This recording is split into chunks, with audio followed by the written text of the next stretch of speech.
The first Sherlock Holmes story I ever read was The Red-Headed League.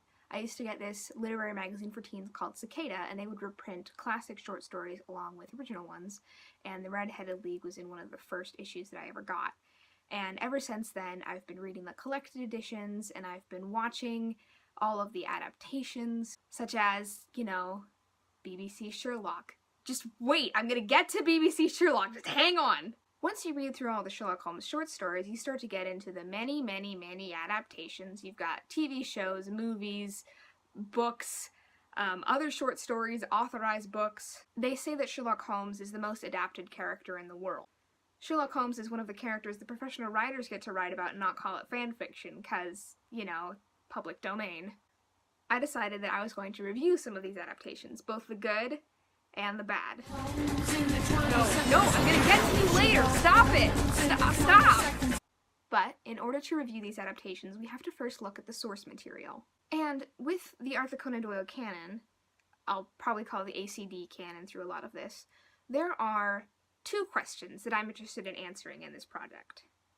First, why have these stories lasted for so long? And second, very near and dear to my heart, is Sherlock Holmes a jerk? Now, the second question may not matter all that much in the long run, but as someone who actually genuinely loves the character, it's an important question to me. Why have people gotten the impression that Sherlock Holmes has no regard for other people's feelings? In the stories, I don't see that. I see someone who values Watson's friendship and is actually pretty sweet with the women that he comes into contact with. He isn't an arrogant asshole who feels like he needs to be the smartest person in the room at other people's expense. He doesn't see himself as all that special and worries that Watson will see him as ordinary if he reveals how he goes about doing his deduction. He knows his own strengths and limits. I'd like to talk for a while about how Sherlock Holmes treats women. There are a lot of times when Arthur Conan Doyle contradicts himself about Sherlock's character. Watson will call him cold and unemotional, or say, I never saw him show emotion, and then, the next page, he's, wriggling happily in his chair, or he's like, "There's a woman in danger, let's go!" This is very common.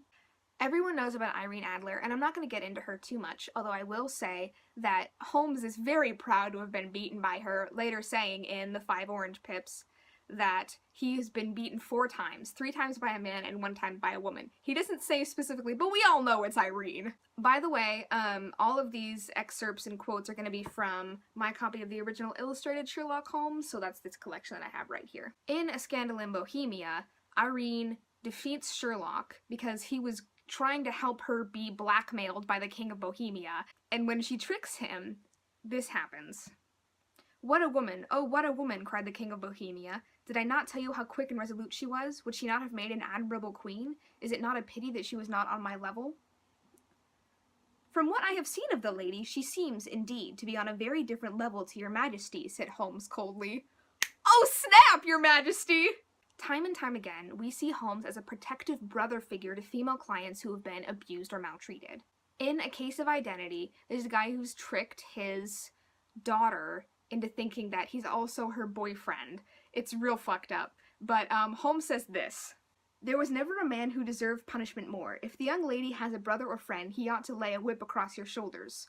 By Jove," he continued, flushing up at the sight of the bitter sneer on the man's face, "it is not part of my duties to my client, but here's a hunting crop handy, and I think I shall just treat myself to—" He took 2 swift steps to the whip, but before he could grasp it, there was a wild clatter of steps upon the stairs, and the heavy hall door banged, and from the window we could see Mr. James Windibank running at the top of his speed down the road. God bless. In The Speckled Band, he notices that the client has a bruise on her wrist from her stepfather, and worries that she'll be in danger.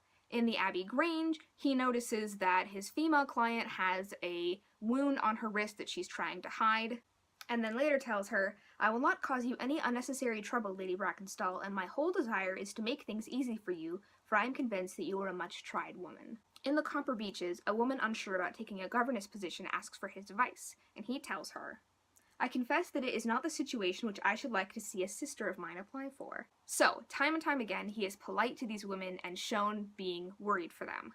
He never shows any interest in them romantically, so his intentions are purely altruistic.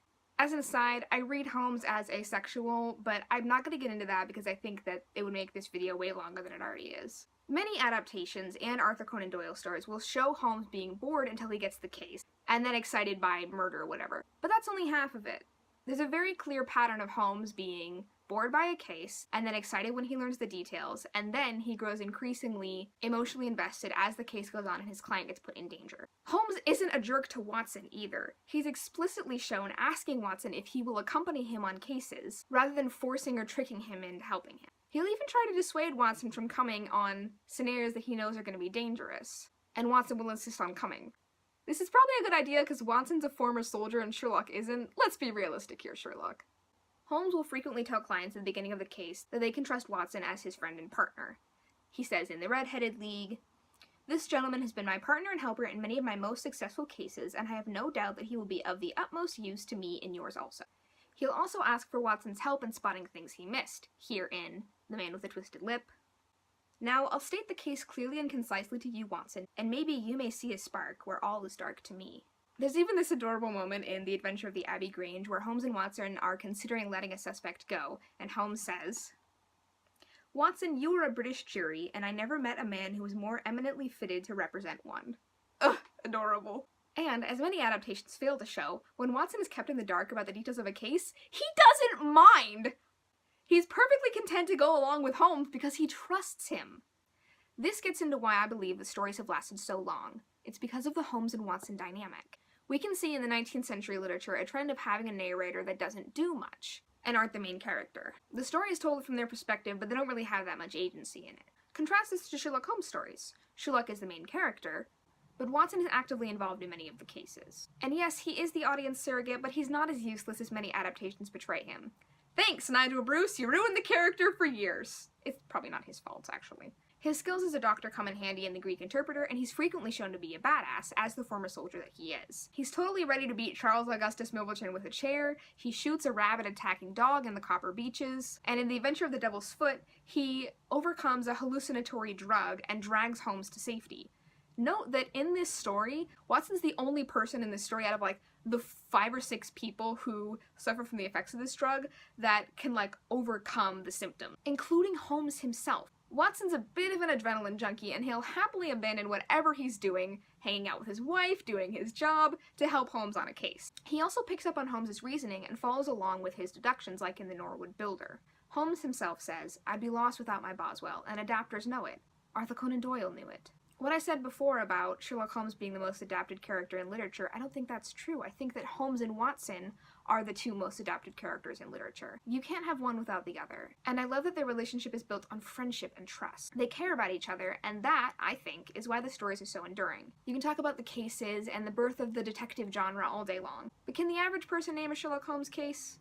No, I don't think so. But they know Sherlock Holmes, and they know Dr. Watson. These 2 have lasted so long because they are a partnership. So, that's what I'll be examining in this series. Sherlock Holmes' jerkiness, or lack thereof, and the Holmes and Watson dynamic. Get ready, because there's some trash and there's some gems coming up.